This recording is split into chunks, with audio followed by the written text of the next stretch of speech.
This is the sound of chicks being raised in a poultry farm. And this jingle needs no explanation.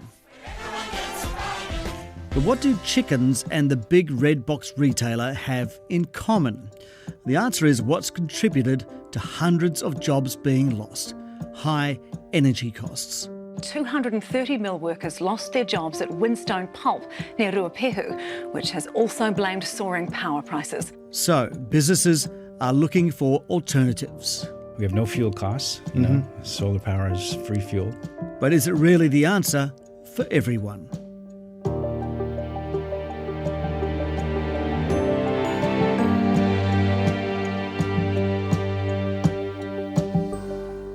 Welcome to the NBR's Back in Business podcast. I'm your host, Simon Shepherd. This episode starts in the Waikato, on a poultry farm owned by Inghams Chicken. The Aussie-listed company produces 15% of New Zealand's meat protein, and that takes a lot of energy. Like any New Zealand business, you sort of hear and read a lot about the sort of energy crisis in New Zealand at the moment, and we're definitely not sort of insulated from that. Inghams' head of strategy is Greg Bannon. There's things in our business that sort of enabled us to think about energy a little bit differently around available land and our sort of remoteness and things like that. So, we embarked on a process probably about 18 months ago, knowing that energy was going to be a key kind of cost constraint, but also the sustainability of our energy source was really important to us because we have our corporate kind of goals where we want to be 75% renewable energy by 2030.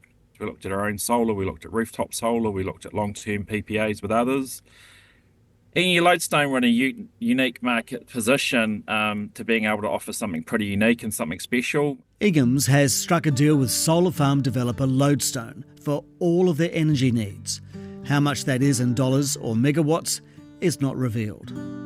Are they going to be supplying all your energy needs for one particular big location? No, so we're across probably 5 main manufacturing sites, and then we've also got our own network of farms of 8 farms as well. So we are quite distributed and we are quite regional, just the nature of the business we're in. We are an agricultural kind of process. 100%, Lodestone's giving us 100% of our energy needs, which is really unique for a solar provider to be able to do that. So that's the unique kind of proposition that they've been able to supply us, yeah. Is it cheaper to do it this way than buy it off the grid? If you look at the traditional model, the market price for someone like us would be around about $250 a megawatt hour. If you looked at today's market pricing on the sort of futures market, the deal we've done with Lodestone gives us, a fundamental shift in cost. Lodestone's a great partner, and everyone should eat more chicken, and we can help save the plan a little bit quicker. Lodestone Solar Farms is also doing deals with other companies to directly supply their energy needs. The Warehouse, what Kiwis want. The Warehouse Group was the first to sign up late last year. We have a big advantage. We have no fuel costs. Solar power is free fuel, and the operating costs are very low. Gary Holden is Lodestone's managing director. When you build one of these solar farms, is this your play now? Is this your plan, that you are building them with an idea of supplying an industrial commercial entity rather than going to residential or just feeding it into the grid? Yeah, it makes the most sense to first fill the appetite of the market that's commercial and industrial. They're usually very big volumes. You can do a deal with one customer and then build 2 solar farms to supply their demand. Like it really is a good match. So there's enough money in those customers to provide the capital to build a solar farm. Yeah. They, we're talking about customers that spend $3, $4, $5 million a year on electricity, and to take that $3, $4, $5 million and net present value that, you can build a $50 million asset. And that's kind of essentially the game. That's the game. An attractive game in the face of the electricity price craziness. Winstone Mills says the price of power means they can't keep running. As we know, soaring power prices were partly blamed for the closure of not one, but 2 paper and pulp mills. but the cost of power is costing livelihoods. High power prices have also sparked big gentailer profits. A war of words from Minister Shane Jones. The capacity of these large organisations to improve our quality of life lies in front of them. Sadly, they seem to be favouring short-term profit over the needs of New Zealanders for energy security. And the possibility of importing liquid natural gas. I think there's two fundamental factors at play. John Harbord is the chair of the Major Energy Users Group. One is a shortage of energy, which we use to make our electricity. So historically, we've relied a lot on hydro for that, and it's been backed up by coal and gas. As we move to a greater concentration of intermittent renewable generation like wind and solar, then we become actually increasingly reliant on that gas and coal to fill in the gaps when the sun's not shining and the wind's not blowing. Now, what we've got is we've got less gas than we thought we had, and the gas resources that we do have, sort of following decisions over the last 6 years, the ongoing investment in those gas fields hasn't been there as well. So we have a shortage of gas. So what are major users saying to you about the next few years? Look, there's a lot of concern around the next few years. If we look at sort of the futures market, which sort of projects prices going forward, the prices projected for the future are very high. So unless we do something about that, then, the business closures that we've seen and the loss of jobs that we've seen this year, we're likely to see more of that. Wow. Are, say, members of the Major Energy Users Group saying to you that that is a real possibility?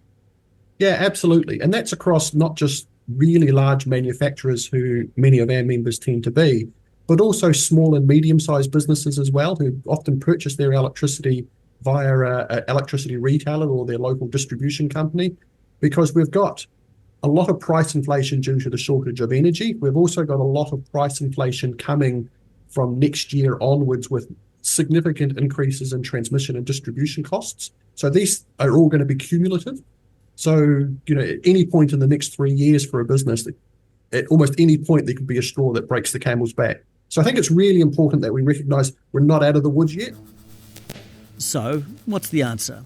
There is a lot of wind and especially solar generation due to be built by 2030 that will actually double the amount of electricity generated. So could the Lodestone bespoke electricity deal, like it struck with Inghams and the warehouse, be scalable for other businesses? If you're going to take the output of 1 or 2 solar farms for a major user, how many of these solar farms are you actually going to need under that kind of model? And is that really that scalable? It's scalable to an extent, but I think we shouldn't be under any illusion that solar electricity is going to substantively replace other forms of generation. We'll certainly build more of it, and the more of it we get, the better. But the sheer scale that you need, if you were going to say completely displace all forms of thermal with solar, we just kind of don't really have the land space you need to build all those solar farms, because the scale of it is extremely large. The key is, and you mentioned this before, even if you do have this solar and wind generation play its part, how do you store it so the manufacturer could keep operating at 2 a.m?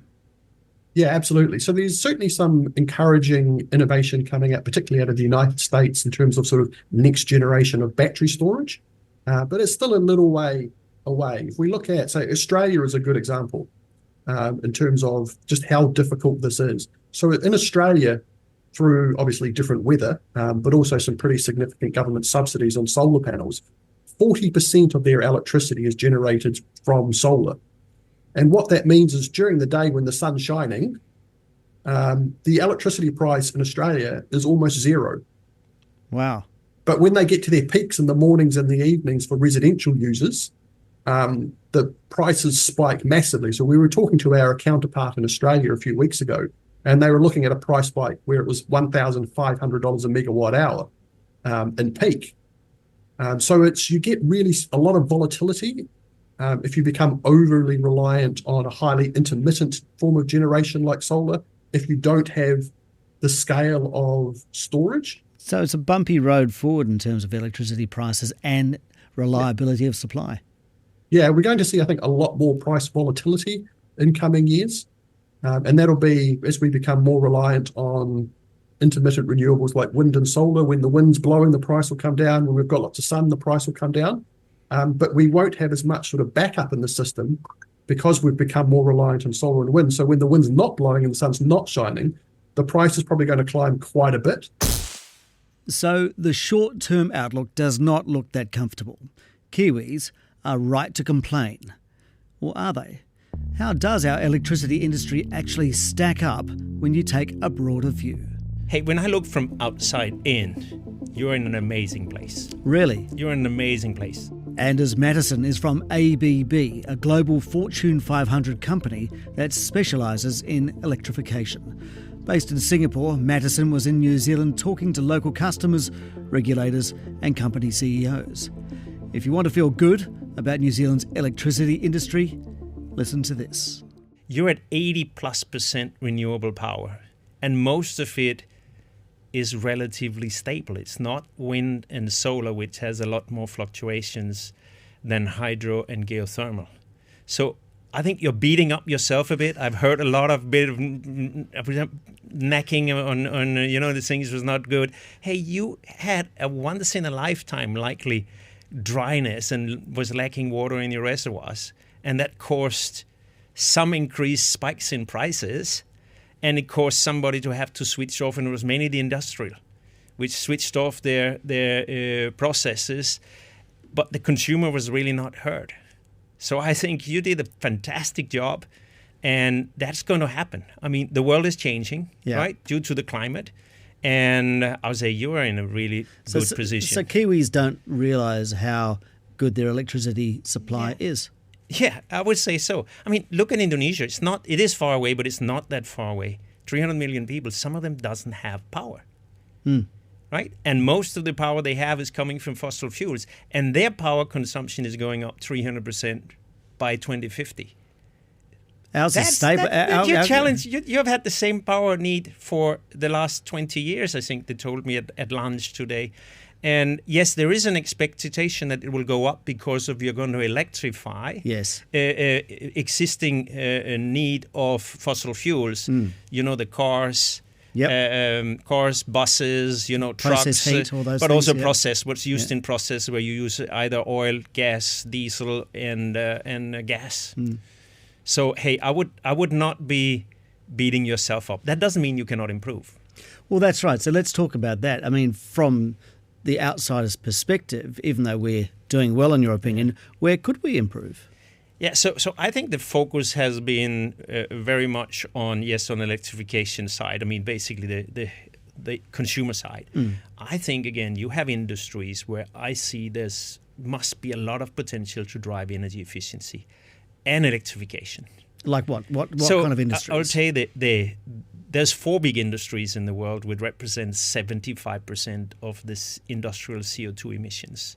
We can today, with the existing technology, we can basically electrify, for example, cement industry.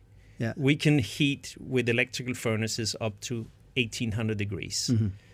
And yes, that will then decrease the use of, in this case, maybe coal or coke or natural gas. We transfer it to renewable power. And with the present program you have in terms of adding solar and wind and additional geothermal resources, you will have the capacity. Really? To fulfill that need. You're a glass half full kind of guy on New Zealand electricity, aren't you? Yeah.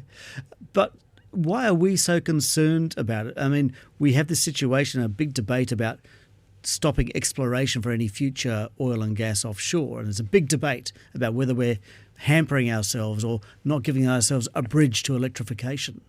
Yeah, I mean, I heard that you basically more or less have stopped exploration of gas specifically, which obviously was a problem in the recent issue because you didn't have enough gas to run your gas turbines. That's right. As you have gas turbines in the country. Again, I would say let the market decide. I still believe at the end of the day, if the market decide, if it makes sense to explore natural gas, then at the end of the day, it will, make sense. But the industries, if they need it, well, so they might invest in it. But what does that mean about energy transition and emissions? Natural gas is still a transition fuel everywhere else in the world. It's still less carbon than coal. So CO2 emission than coal, half the CO2 emissions. So you will transit from coal, to gas, or you will get oil away and you will go to natural gas. So you see gas as a transition fuel? As a transition fuel, yeah. And then most of the equipment is runs of gas. There is a way to basically convert that into hydrogen if it's not going to be replaced with renewable. But I see you have so much potential in renewables that at the end of the day, you will over time get to 100% renewable. That is possible? Because that's a big debate. Yeah, that is possible. Hey, will you have a little bit of standby, traditional power backup? Yes, you can have some gas turbine, and you will have some gas storage to run, or you can run gas turbines with oil still if you need to. But it's maybe going to be a few days a year. That is still an amazing result, right? And even all coal-fired power plants can run on biocoal. Biocoal is basically, that is a torrefied biomass, which you can burn directly in existing coal-fired power plants. In all the doom and gloom that we've had about energy prices and consumers saying it's so high, and also businesses saying we're pulling out because energy prices are high, how does that relate to the fact that we have such a good position in terms of energy production? Yeah, I'll say again, come back to the pricing, right? 3% of people's income goes to energy. That's not a big portion. Go in other countries and think about in Indonesia, if we triple or double their energy prices because they have to go to reach the net zero, they maybe wouldn't get food on the table. Right. We're really dealing with So you're different... telling me that our electricity prices actually are reasonable? If you think about it from a consumer point of view and the income, it's not a huge portion. Did you say 3%? Yeah, I think 3% was what I heard at this lunch. They said 3%. That's all. It will drive, for sure it will drive certain industries. If you're very energy intensive and New Zealand doesn't have the lowest prices, you will potentially move an industry to a place where there is lower cost. But that will happen no matter what, right? The way I look at it, businesses moves around, but it's still expensive to move. So you don't just move if there's a small difference. You move if there's a big difference. Right. So your message to Kiwis is, hey, you actually have it pretty good. Continue doing what you're doing, right? And it is improving besides that little blip you had. And we will have another one into the future, and there will be a bit of commotion, and we will maybe take some actions. But I think in New Zealand is in a very good space when we look globally. And I think think a little more global, because if we don't fix the other big countries, New Zealand can be perfect, 100%, right? Perfect. But if the others are not close to reaching the target, we're still going to see the global warming. So I would take it a little bit more global and saying, hey, yes, you're doing very well, but maybe think about how can we help the ones which will really move the needle. China is doing well. They have added the most amount of renewable energy in their history last year. But it's not the same for all countries. So we need to help. We need to help everywhere to get everybody towards the target. Okay. Otherwise, we will see the sea levels raising. We will see worse weather patterns, and Yep. So think global, not only focused. Which maybe is easy for me to say. Okay. But that was my message to you here in New Zealand. You're doing fantastic, but don't forget you're a global citizen. You're a global citizen, and we need to play as global citizens, and we need to collaborate. As Anders Madison said, easy for him to say. But the local transition will still be hard if New Zealand wants to have 100% renewable energy by 2030. Lodestone's Gary Holden, who's been doing the solar energy deals with businesses, has a vision for how it could work. Well, as you say, we're already into the 80s.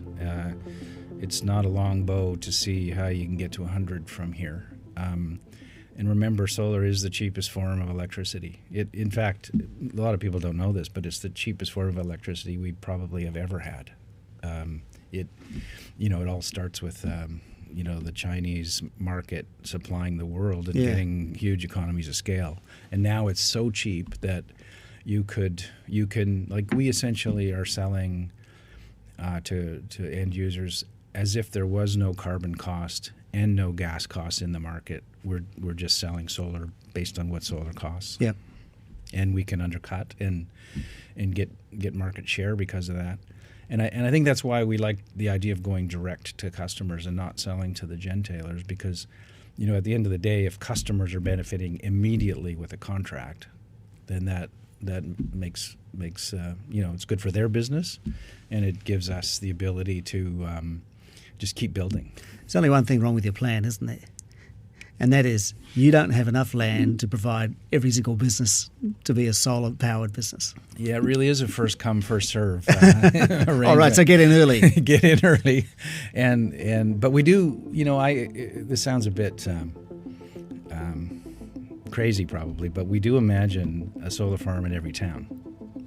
If you can picture New Zealand 20 years from now, where it's absolutely routine to just there's the town. Out back in the paddock is, 30 megawatts of power, more than enough to cover the town, and underwritten by these physical contracts to customers. And then you will see us come out with that same proposition for residential, where you could sign up for that virtual rooftop arrangement at your home.